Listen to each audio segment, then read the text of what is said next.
création de l'AES. Pour d'autres, c'est une opportunité de repartir sur de nouvelles bases. Entre les deux, d'entrée de jeu, qu'est-ce qu'on peut retenir? L'Alliance des États du Sahel est née d'une confrontation pendant plusieurs années entre nos pays en transition et la CEDEAO sur des incompréhensions et des différences d'appréciation majeures par rapport à notre relation de solidarité, relation de fraternité, relation d'intégration, relation aussi de coopération politique entre nos pays. Et je crois qu'à l'issue de cet affrontement entre ces pays et le reste des pays de la CEDEAO, surtout piloté par l'extérieur, je dois le dire. La grande différence que nous avons eue avec les autres pays membres de la CEDEAO, je n'allais même pas dire les autres, avec les autres gouvernements, parce qu'il n'y a pas de différence entre les pays, avec les autres gouvernements ou les dirigeants, ou certains dirigeants de la CEDEAO, c'était essentiellement le fait que beaucoup de ces dirigeants prenaient leurs ordres à Paris, à Washington, à Londres ou ailleurs. Et que ces pays ne décidaient pas sur le Mali, le Burkina, le Niger et la Guinée en fonction de leurs préoccupations propres, mais ils décident parce que le maître, entre guillemets, veut punir X, Y, et on le suit pour lui faire plaisir. Je pense qu'on est allé dans cette démarche et dans cette situation que nos pays ont été même illégalement sanctionnés. On a fermé nos frontières. Nous avons dit, et nous le redisons, il n'y a aucune base légale à la fermeture des frontières de nos pays. Je ne dis pas que la CEDEAO ne doit pas nous suspendre, parce que la suspension des instances de la CEDEAO est prévue par les textes. Mais la fermeture des frontières, pour ne prendre que cet exemple, ça n'existe dans aucun texte. Et je continue à le dire, personne jusqu'à ce jour n'a pu m'amener un article du traité de la CEDEAO qui dit qu'on peut fermer la frontière d'un pays. Et je pense que le président Bazoum lui-même, quand il était chef d'État, l'a indiqué sur le perron de l'Élysée dans une conférence de presse avec le président Macron. Il a dit que le Niger ne s'était pas associé aux premières sanctions contre le Mali parce que le Niger sait que la fermeture des frontières n'existe pas dans les textes. Plus tard, ce qui s'est passé, nous le savons. Il a changé d'avis, mais il a dit ça et c'était très clair. Même s'il ne l'a pas dit, nous sommes convaincus, et parce que nous connaissons ces textes. Ce n'est pas dedans. La deuxième chose, grande différence que nous avons eue avec eux, lui et moi, les sanctions économiques, la fermeture de nos banques, la fermeture de nos comptes. Mais ça n'existe nulle part. D'abord, l'UEMOA et la CEDEAO sont deux organisations distinctes. Aucun lien entre les deux traités, du point de vue organique et fonctionnel. Pourtant, vous avez vu que les sommets de l'UEMOA qui endossent les sanctions de la CEDEAO se tiennent même avant les sommets de la CEDEAO. Comment tu peux endosser des décisions d'un sommet qui ne s'est pas tenu? Quel est le texte de l'UEMOA qui prévoit que nos sommets se tiennent dans un pays tiers, qui n'est pas un pays membre de l'UEMOA? Troisième élément. L'article 4 des statuts de la BCEAO indique que la Banque centrale des États de l'Afrique de l'Ouest ne peut recevoir d'instructions de directives d'aucun autre organe, y compris la conférence des chefs d'État. Pourtant, c'est sur ces bases qu'on a fermé nos comptes bancaires. Je pense que nous avons eu ces différends, nous sommes venus à la conclusion qu'on ne peut pas donner notre souveraineté à des organisations qui nous les renvoient sous forme d'armes pour punir nos populations, parce que les problèmes politiques, on doit les régler à notre niveau. Ça, c'était vraiment la première grande différence qui a fait que ces organisations ont commencé à apparaître plus comme des menaces, des instruments, pas seulement contre les dirigeants, mais contre les populations de ces pays. Et parce que quand il y a un problème politique, mais pourquoi on veut punir les populations? Parce qu'on est convaincu qu'en fermant les frontières hermétiquement, en fermant les banques, les populations vont se soulever pour renverser les dirigeants. C'est l'objectif recherché, rien d'autre. Mais c'est méconnaître aussi l'histoire, la culture et la dignité de chaque peuple. Je pense qu'ils auraient dû réfléchir à ça. À quel peuple avons-nous à faire face? Est-ce que les Maliens, les Burkinabés, les Niger, il suffit de faire ça pour qu'ils se laissent marcher dessus? Ça aussi, Quand on traite avec les gens, il faut apprendre sa leçon à la maison, savoir qui est mon interlocuteur, qu'est-ce qu'il peut accepter, jusqu'où il est prêt à aller. Ça, c'est la première différence. Je pense que la plus grosse erreur, en tout cas de notre côté, a été la décision de faire une intervention militaire au Niger. Et sur quelle base? De dire que bon, on va installer un chef d'État qui a été renversé. Et ça encore, c'est quelque chose qui est décidé de l'extérieur. La CEDEAO, nous connaissons depuis 30 ans, la CEDEAO est une force en attente, qui est d'ailleurs toujours en attente. Elle n'a jamais mené aucune opération nulle part. Et subitement, cette force-là s'est réveillée et elle dit qu'elle va aller attaquer le Niger. À partir de cet instant, nous nous disons que bon, ce ne sont plus que des menaces, il faut qu'on se réveille. Parce que nous étions convaincus que si on attaquait le Niger, on allait arriver au Burkina et au Mali. C'est pourquoi nous, on n'a pas hésité. On avait deux options. Soit on s'assoit, on s'est dit que bon, peut-être que c'est pas vrai, on les attend. Le jour où ils sont à la porte de Bamako, on va y croire. Ou bien, on se lève maintenant, mais on meurt quand même les armes à la main. On a décidé de cette deuxième option. Avec le Burkina, on a signé immédiatement un communiqué pour dire que si le Niger est attaqué, considérez que nous sommes en guerre contre vous. Sur la base de ça, nous avons pensé que il ne s'agit pas pour nous seulement de faire un communiqué, mais qu'il fallait avoir un dispositif militaire capable de répondre à une menace quelconque d'intervention militaire. C'est ce qui nous a amené le 16 juin 2023 à établir l'Alliance des États du Sahel établissant la charte du Liptako-Gourmand, qui est une charte militaire, un mécanisme de défense collective, mais aussi qui nous aide à travailler contre toutes sortes de menaces, y compris les rébellions, le terrorisme, etc. Mais en ayant établi ça aussi, on s'est dit, bon, la dimension militaire elle-même n'est pas suffisante, parce que vous voyez que les pays du Liptako-Gourmand, comme vous le dites, ce n'est pas seulement un accident. Le Liptako-Gourmand était depuis longtemps une entité politique, géographique, culturelle, depuis longtemps. D'ailleurs, il y a une organisation qui existe qui porte ce nom. Donc on s'est dit qu'il faut qu'on travaille ensemble au-delà de la dimension militaire pour renforcer l'intégration entre nos pays, parce que ce sont des pays qui ont quand même des similitudes culturelles, géographiques, des proximités, et qu'on pouvait promouvoir une intégration économique régionale qui soit une alternative à ce que nous voyons dans les autres organisations. Est-ce que nous pouvons aller plus loin? Parce qu'on dit par exemple que la CEDEAO, c'est le modèle d'intégration le plus achevé en Afrique. Mais prenez votre voiture et essayez d'aller à Lomé. Vous voyez le nombre de checkpoints. La libre circulation, là, souvent, c'est sur le papier. Hein. Les commerçants qui sont dans cette pièce vont vous dire le nombre de gendarmes, de policiers qui vous arrêtent, les contrôles. Tu arrives à la frontière, tu fais des heures. Est-ce que nous, entre le Mali, le Burkina et le Niger, on peut proposer un modèle alternatif où nos citoyens se sentiront réellement chez eux? Bon, ça, c'est notre volonté en ayant des projets structurants qui rapprochent nos pays.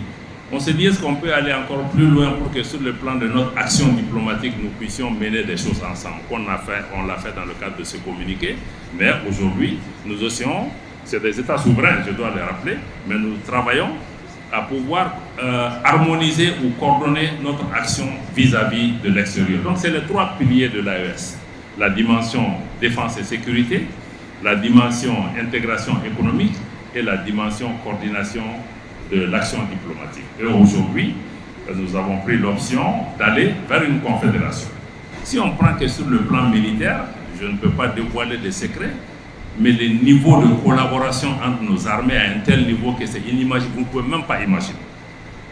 Mais vous voyez les résultats sur le terrain.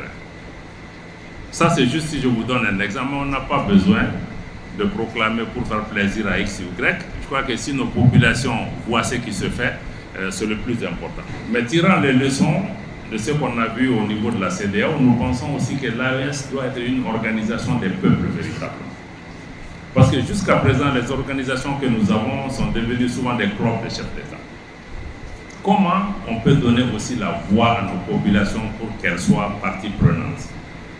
Comment on peut faire en sorte que, parce que pour moi, le succès de l'AES sera le succès du Malien, du Burkinabé, du Nigérien, dans son champ ou dans son commerce, qui se dit que, aujourd'hui, je me suis déplacé entre Ouaga et Bamako, je vois la différence.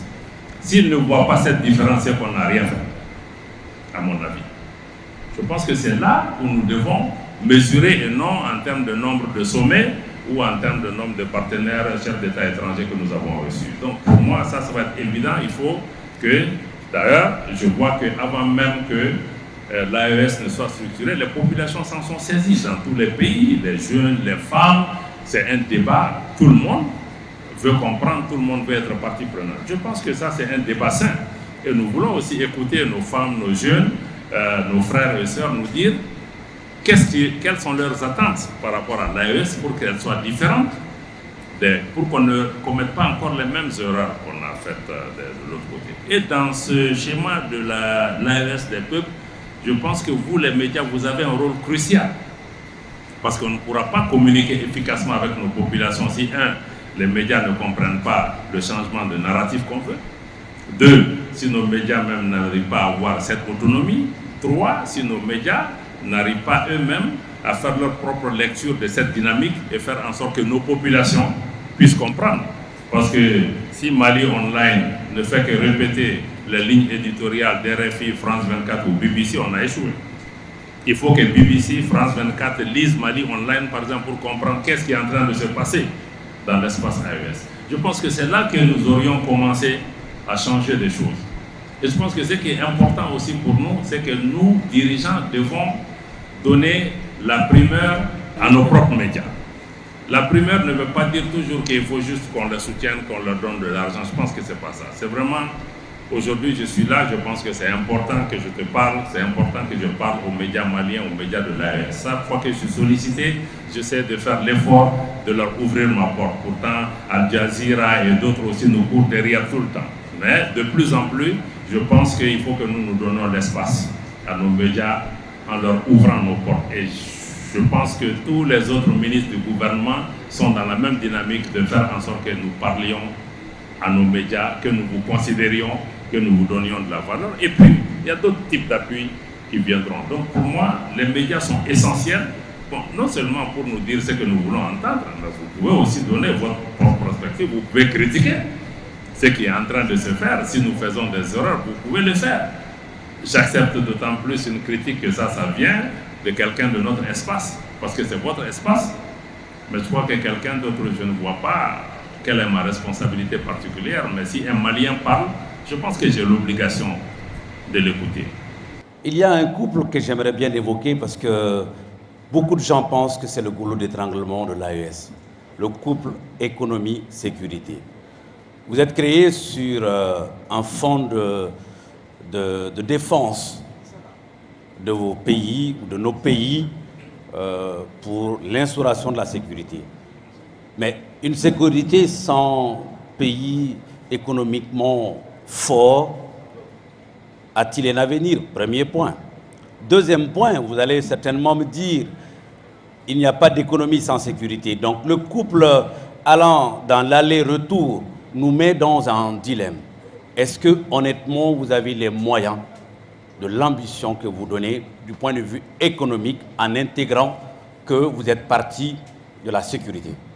Ce que j'ai indiqué tout à l'heure par rapport à la sécurité, mais j'ai indiqué, si nous voulons nous-mêmes être responsables de notre sécurité, si nous voulons ou nous devons nous-mêmes financer notre sécurité, mais ça veut dire qu'il faut une économie pour financer ça. Et l'économie actuelle sur laquelle nous sommes assis ne répond pas à ces préoccupations parce que nos économies au Mali, au Burkina, au Sénégal, en Côte d'Ivoire sont contrôlées par d'autres. Il faut d'abord rabattre les cartes et toucher au statu quo. Par exemple, dans le domaine des mines, il y a eu des pas pour remettre en cause des droits acquis et des contrôles étrangers de ces secteurs. Moi, je pense que le développement, il est possible dans nos pays. Je pense que nous avons peut-être commis des erreurs. Nous sommes rarement regardés un pays ayant des possibilités, un pays ayant des capacités, mais c'est pourquoi le changement de narratif nous impose aussi à changer notre regard sur nous-mêmes. Parce que si je me dis que des puissances étrangères qui viennent s'installer dans nos pays, même si on les chasse, ils ne veulent pas partir. Mais ça veut dire qu'il y a un problème quelque part. Et eux, ils disent que nous sommes pauvres. Donc nous sommes dans un problème. Donc ça veut dire que peut-être que nous-mêmes, soit on a été appauvris, y compris mentalement, pour pouvoir prendre possession de ce qui est à notre pied, que nous on ne voit pas, mais que nous on voit ce qui est au-delà des mers. Donc je pense que c'est indispensable pour nous à la fois de bâtir notre sécurité, qui ne sera viable que si nous répondons à la dimension économique. Et la dimension économique a peut-être deux ou trois. Une, c'est d'abord comment financer notre propre sécurité en générant des ressources. Et il y a beaucoup de ressources internes dans nos pays qu'on peut mobiliser. Et la deuxième, qui est la sécurité réelle pour moi, par exemple pour moi, je dis, si on arrive à créer des emplois pour nos jeunes gens, à les occuper, à les éduquer, à être des citoyens de leur temps, je pense que ça c'est la plus grande sécurité. Et je pense que ça apporte plus de réponses qu'acheter un Kalachnikov. Parce que quand les gens ont une économie, ils ont des options, ils travaillent, ils soutiennent leur famille, ils sont à l'aise. Mais tu n'as pas besoin de mettre un soldat à chaque carré. Tu ne peux même pas avoir un militaire derrière chaque malien. Tu veux avoir un policier. Donc pour moi, l'économie, employer nos jeunes gens, nos femmes et tout ça, mais pour moi, c'est une question de sécurité nationale. Parce que c'est ça la sécurité. Parce que vous voyez quand il y a même des manifestations dans les pays, mais quand les gens ils sortent en force, mais tu as tiré un coup, deux coups de feu, les gens ne sont pas partis, il y a eu 2 ou 3 morts, mais ta puissance là est devenue nulle. On a vu ça dans les pays. La puissance réelle est entre les mains de ceux-ci et tu n'auras jamais assez d'armes. D'ailleurs, aucun pays ne doit acheter assez d'armes contre sa propre population. Parce que quand tu t'armes là, c'est pour lutter contre des ennemis. C'est pas pour ceci. C'est là l'arme que tu peux se leur donner une arme pour un épanouissement économique. Donc pour moi, c'est possible, mais il faut que nous nous regardions chez nous quelles possibilités on a. Merci bien, Monsieur le ministre, pour ces éclaircissements. Il est important qu'on touche à un autre point de l'AES, à savoir le voisinage. L'AES a été créée partant des pays qui ont quitté la CEDEAO. Mais les pays membres de l'AES commencent à être en rupture de banc avec leur voisinage. Comment est-ce que l'AES pourra évoluer en étant en belligérance, en étant en désaccord, en étant en mésentente avec les voisins directs? Est-ce que ça ne constitue pas une menace? Je pense que c'est trop dur de dire que l'AES est en belligérance. Nous avons créé une dynamique qui a été accueillie avec beaucoup d'hostilité. Quand nous avons signé la charte de l'Itaco-Gourmand le 16 septembre 2023, les 2 sommets de la CEDEAO qui ont suivi, on a commencé à nous attaquer. Oui, ce sont des gens qui veulent briser l'intégration régionale. Non, c'est une organisation fantôme. C'est ceci, c'est cela. Mais prenez la charte, le préambule de la charte de l'Itaco-Gourmand, où nous réitérons notre attachement à la charte des Nations Unies, à l'acte constitutif de l'Union africaine et au traité de la CEDEAO. Pourtant, je ne pense pas que ceux qui ont dit ça aient même pris le temps de lire la charte. Donc nous ne nous sommes pas mis dans une dynamique de scission ou de confrontation, mais nous disons est-ce que nous allons continuer à nous plaindre de la CEDEAO ou, après analyse de la situation, nous allons nous-mêmes créer une autre dynamique, une autre approche. C'est ce qui nous a amené à ça. Nous sommes dans une organisation où nous avons beaucoup de choses en commun, mais nous comprenons la nécessité d'établir des rapports aussi avec d'autres. Nous ne sommes pas contre eux. Nous sommes contre leur façon d'agir. Nous sommes contre le fait que souvent ils prennent des instructions ailleurs, ils viennent nous attaquer avec ça. Nous sommes contre le fait que certains deviennent des instruments de déstabilisation de nos pays. Et nous voulons établir des rapports fraternels avec tous. Le président du Sénégal était là, l'autre jour. Vous ne pouvez pas dire que nous-mêmes, nous avons été à son investiture. Avec la Mauritanie, par exemple, vous voyez, malgré les tensions aux frontières, mais nous nous parlons, nous nous fréquentons. Nous n'avons jamais été dans une dynamique de confrontation. Vous n'avez pas vu une armée de l'AES menacer un autre pays.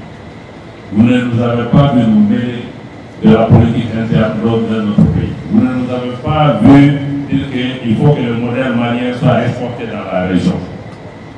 Ça aussi, c'est une question de narratif, amis de ça. C'est une question de... Parce que les gens nous donnent un label.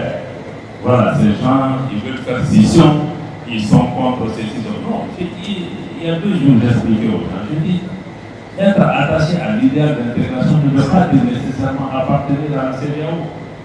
L'idéal d'intégration va au-delà de la CEDEAO. Nous, Mali, Burkina, Niger et d'autres, nous restons attachés à l'idée d'intégration.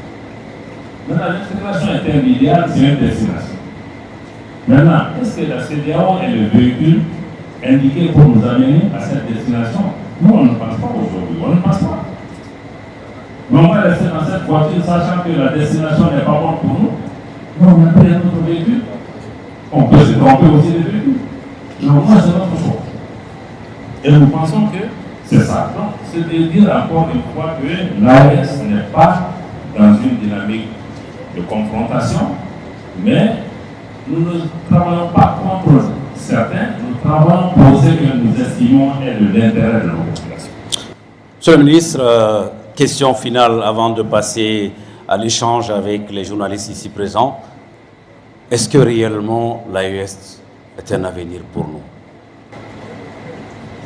Vous savez, l'avenir, on n'est pas dans la religion. Personne ne peut décider de l'avenir, comme je l'ai dit aujourd'hui, après la lecture des menaces, des défis auxquels nous sommes confrontés et les opportunités qui s'offrent à nous. Nous pensons honnêtement que l'Alliance des États du Sahel qui a été créée est une réponse pour nous amener vers une sécurité, vers une prospérité partagée, vers un autre type de solidarité et de fraternité dans notre région, vers une autre façon de faire l'intégration régionale, vers une façon de se soustraire à l'ingérence des puissances extérieures. Maintenant, demain, le président civil ne sera pas là certainement, Abdoulaye Diop ne sera pas là, le premier Choguel ne sera pas là, ou Abdoulaye Maïga. Mais cette responsabilité-là doit être avec les jeunes ou les Maliens et les Maliens. C'est différent. Demain, ils peuvent décider que l'AES n'était pas un bon choix. C'est leur décision. C'est la décision des Maliens. Nous, ce qu'on peut faire aujourd'hui, c'est de poser des actes qui nous amènent à ça. Mais demain, je pense que seuls les Maliens et le bon Dieu peuvent déterminer qu'est-ce qui a été le bon choix. Je crois que dans l'histoire, nous, on a posé des actes que nous devons assumer aujourd'hui et demain. Mais je pense que ce qui est sûr, c'est que l'Afrique de l'Ouest ne sera plus jamais la même Afrique de l'Ouest telle qu'on l'a connue. Il faut que les choses changent. Si l'AES a pu contribuer à ce changement, je pense que c'est déjà un pas. Demain, je suis certain qu'une nouvelle génération prendra le témoin et tirera les leçons de nos erreurs ou de nos succès. Ce panel de haut niveau, aussi passionnant que d'actualité, fut l'occasion pour le ministre Diop d'étaler aux ondes des médias la vision de l'AES.